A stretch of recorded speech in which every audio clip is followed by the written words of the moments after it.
पंडित जी खोली नया अपन बचारा बता दी कहिया भेंट होई भतारा से ससुरा में आवा होई यार भतार दुबारा गइल बा कब करे नहीं हमारा से प्यार समाना मुरझा गइल। चलो ठेला पाया के लाले हम बीठी के हो चलो ठेला पाया के लाले हम बीठी के हो बोल का भाव बा तहरा नीच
अरे सुनो ससुरा में सैया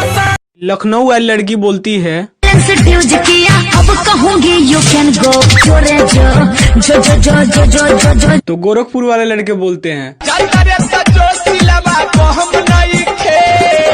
तोरा जैसन वाला हमारा कम नहीं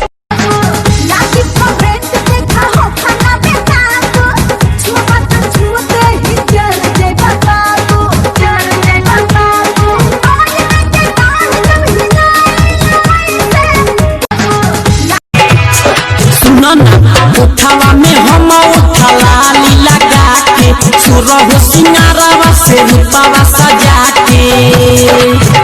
हम ससुरा में खूबे झमकाएंगे अपना।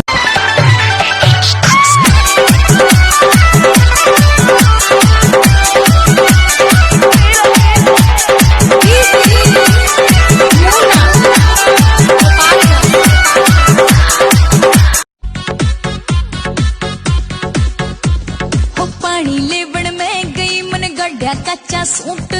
पानी लेवण में गई मन गड्ढा कच्चा सूट किरांडे किरांडे किरांडे क्यों जड़ के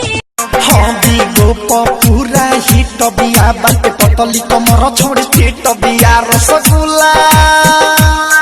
रसगुल्ला जैसन मीठ बिया आँख मारेले दुनु कच कच मुस्कानावा बिया बड़ी मस्त मस्त मुस्कानावा बिया